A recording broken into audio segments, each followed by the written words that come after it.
Audi A5. Tai tikrai ne vieną, ne dvi padarėm jau tokias mašinas. Tai labai leidžiasi šitą mašiną padaryta būt, nes štai taip gražiai įsistato juostelę.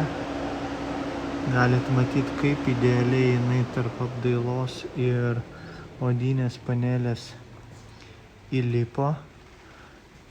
Tai štai taip rankena irgi apsišviečia, modifikuojasi, kišenytė, kojų apačios.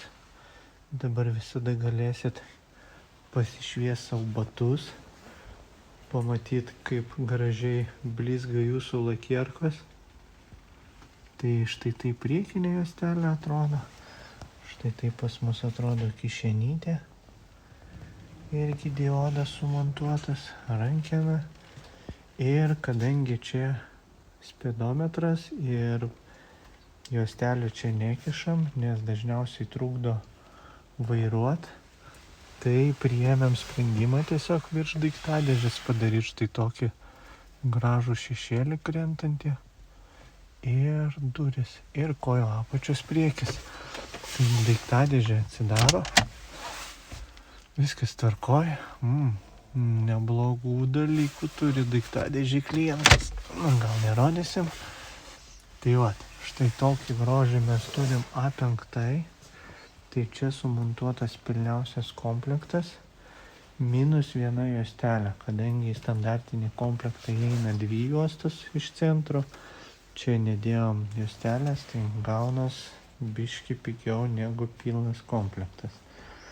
Tai va, nežinau, pakomentuokit, įvertinkit gražu, negražu. Man asmeniškai tai žiauriai pasikeičia salonas. Mašina pabrangsta iš karto porai šimtų, tai tikrai, kam ant pardavimo. Bet šiaip ne dėl pabrangimo čia esmė didžiausia, o dėl išvaizdos. Tai kai kurie pas mus yra klientai, kurie užsisako net pardavimui tokią paslaugą, nes mašina iš karto išskrenda kaip bulkutė. Tai va, ryškumas reguliuojasi, spalvos keičiasi.